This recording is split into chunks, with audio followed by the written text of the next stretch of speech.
Mining Weekly Online is talking to Graham Herbert, the CEO of Teba Limited.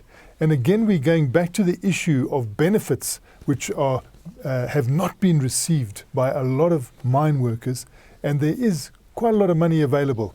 Graham, can you give us an update on what is happening with the mine workers who need to be paid benefits? Yes, certainly, Martin. We're very happy with progress. Since we started our radio campaign in the Eastern Cape, targeting beneficiaries of the 1970s fund. That was at the beginning of April, where we had 15,000 people either walk in or call in. That number has grown progressively over the last 3 months by 5,000 people each month. So a total of 60,000 people have been in contact with Teba in the last 3 months. So that's quite a good return that you've got from that radio campaign. And what are the areas that are affected? Well, it's been all over the traditional labour sending areas, and also around the mines where we're represented. But the target of our campaign, as I said, was for the 1970s campaign only. And because of the success of this, we've actually decided not to go on radio anymore, because it seems to be growing in interest, and the awareness is spreading by word of mouth without us having to intervene on radio. We've noticed, though, in the 3 months, worryingly, that private operators have been advertising on local radio stations and community stations and inviting people to use their services. Of course, it's a free market, and we would be happy for anybody who were to get their claims settled. The concern we have here is that the charges levied on the beneficiaries here are iniquitous. And it's important for all beneficiaries to know that the service that Teba provides to them, the mine worker and his family, is completely for free. And that's very important because it protects the beneficiary from fraud. And so how many payments have been made now, the hard part of it, by the insurance companies or the people with the money? How much has been paid out? Yes, that number remains small. And there are, our estimation, we have submitted about 400 claims, completed claims, to the Mine Workers 1970s Fund, to the 1970s Fund. We can't tell exactly whether they've been paid, but we're assuming that we completed the documentation properly and that they would therefore be paid. So that number's small. We're not discouraged, though, because we believe that this project and projects like this typically start slowly. It's been going for 3 months and then take off.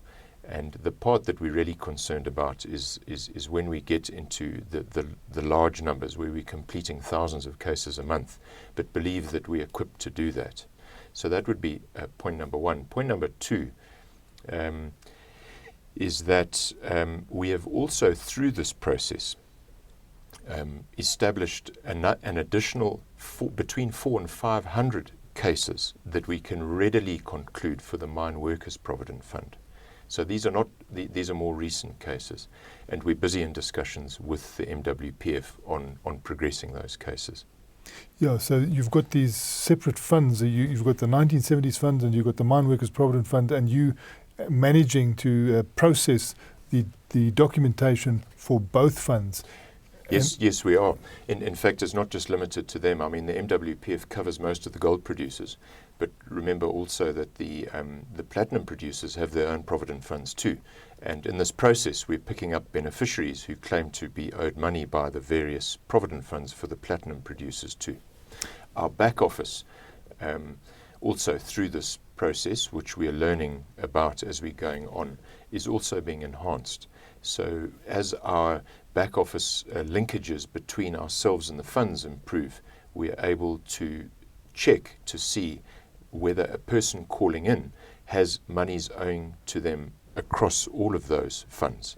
Because often a mine worker is owed something by the mine's 1970 fund, the predecessor to the Mine Workers Provident Fund, may have been owed something by the MWPF because he worked on a gold mine, and he may have left that gold mine and got a job as a contractor, for example, on a platinum mine where he's also owed money. So our back office and our linkages with those provident funds enables us to check across the board to see if monies are owing to the mine worker. So this is a great resource that the mine workers can rely on obviously if you're doing it for free, they should come along to you, but some of them see fit to go to people who charge. And how much do they charge? They do. I mean, the private operators charge up to 50% of the benefit. So that could be 50 or 100,000 rand in charges, where desperate beneficiaries only get half of what they actually owed. So we have mitigating processes in place to, first of all, communicate with beneficiaries, advise them that our service is for free, and then also we're positioning ourselves in such a way that we're hoping to be the main service provider here because it is for free. It's free to the user, in other words, the beneficiary, but obviously the provident funds pay for our service. There was one other point I wanted to make, Martin, and that was to do with our ongoing discussions with the FSB. The FSB, of course, are very concerned about these dishonest fraudsters, private operators charging exorbitant fees.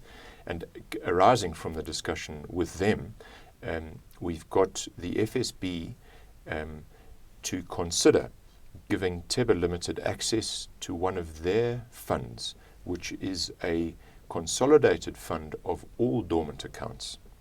Now here we see massive efficiency, because if our back office processes are properly aligned between ourselves and the FSB, then we will have an easy, clear look for the mine worker into that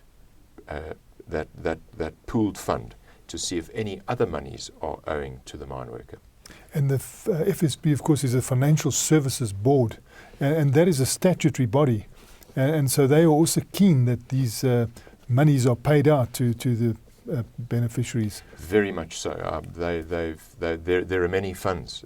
There are probably about 30 odd, maybe even more odd provident and pension funds in this country, and the FSB does oversee that. And it is a statutory body, and there are rules that dictate how we, as a service provider, and the various trustees on the various funds have to fulfill their duties of care and skill and their fiduciary duties.